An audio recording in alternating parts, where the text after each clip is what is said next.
I am not going to speak for Microsoft, Google, or OpenAI or any of them. Understand. The terms and conditions are only as good as they show you on the Super Bowl commercial that they're only tracking dogs. Yes.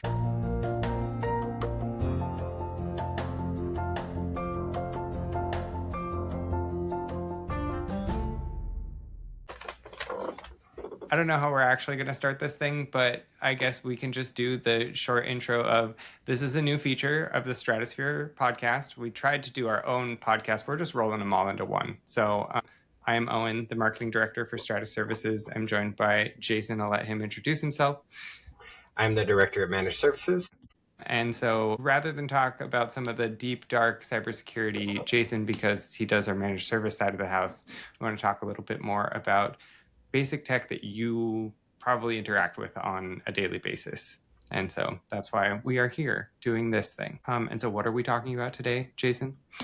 The differences in LLMs, AI, how they can be used in your environment, how they shouldn't be used, understanding that just because the privacy policy says they're not sharing your data, these companies make money by sharing your data.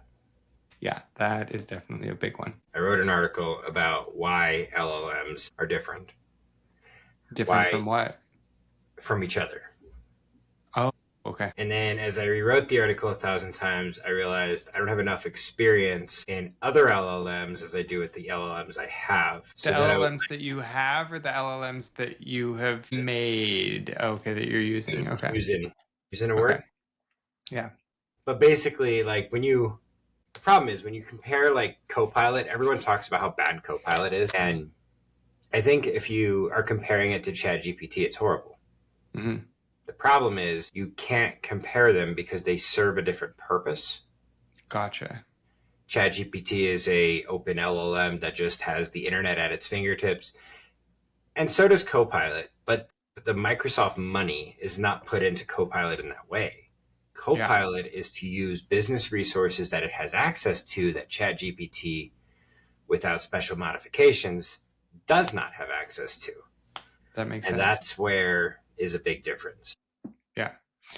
Because if I'm using ChatGPT or Claude or Nano Banana or any of the other ones, like I'm using those for the use case of what it is. I'm using Claude to help me come up with something that I'm writing. I'm asking ChatGPT what the best local Indian food restaurant is and why. I'm getting Nano Banana to create a video for me, but none of those are going to be as good as Copilot when it comes to review the financials and tell me what the P&L is for the last year and how that's different from the last 10 years, right?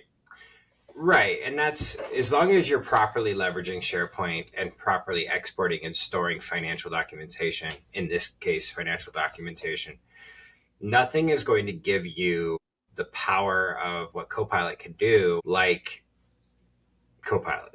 So, for example, ChatGPT, you could feed it all the information, upload all your documents, and it will have access to them and it can spit out a report on whatever you want. But now you're feeding your private data to a public LLM. I was going to say, talk about security concerns and security structure. Like, does Copilot keep everything contained when you have it on a license within your organization, or how does that work? So it's a hard conversation to broach because I am not going to speak for Microsoft, Google, or OpenAI or any of them. Understand. The terms and conditions are only as good as they show you on the Super Bowl commercial that they're only tracking dogs. Yes. So here's what I'll say about Copilot. Microsoft is currently in the works to finalize its process for Copilot in GCC High. And I would assume, if we have any faith in the overseers called the U.S. federal government, that having their hands in the pot to make this happen, it's kind of important that LLMs are not spilling the beans to other people. For sure. Now, I think... as they are mandating Grok in the other side of... So, at the end of the day, we spoke to a client yesterday, and he was talking about how Autodesk is wanting to use its AI to leverage DWG files or AutoCAD files, Autodesk files, to use AI to benefit the company. But the problem is that means you got to store your data in Autodesk's platform, which Okay. for a small engineering firm, probably not horribly expensive. Yeah. But for the client that I'm thinking of, they're not small. This is a Yeah. huge upkeep, huge cost, and it just doesn't make sense. But Copilot can do the same thing Copilot can do the same thing and as also have the Autodesk's AI. same, and have the same storage costs, or because you're already storing it somewhere, it's just going and digging through it. Exactly. So if you're using Okay. SharePoint, now if you're using file storage on file servers, no, it doesn't. But Yeah. if you're using like SharePoint, which this client will have to use for other reasons, they could leverage Copilot to learn and be able to use AI for their DWG files, whereas Autodesk is going to have a premium to use their storage, and they want to get recouped on their money. I mean, AI For is sure. not cheap, and they have to charge for it. But to say there isn't another way when there is, I would say for every organization, the single most important thing is, even though Copilot has to be purchased annually, you have to pay a single annual cost. If you use SharePoint and you leverage OneDrive, and that is the bulk of your environment, pay for a couple people who commonly write papers, commonly are writing policy, commonly are doing documentation on information that is stored in SharePoint. Give them a license. I mean, it's going to cost you $360. A little bit less if you get a discount, but $360, and that's for the year to find out Well, if and it can save you I time. might cut this, but didn't we just get a thing that was they were going month to month on that? Pretty sure that we just got an email about month to month. So I don't try to get into the intricacies of licensing. I know that their annual price is $360. Technically, if you get into the mix of it all, if you buy business premium with Copilot, it's $21. If you buy Per month? sorry, not $21. It's $21 for Copilot to be attached, and then it is become monthly. Okay. But it's like, I would personally not say anything, and I would go to my account manager at our CSP and say, hey, this client has X, Y, and Z. They want Copilot. What is the cheapest way forward?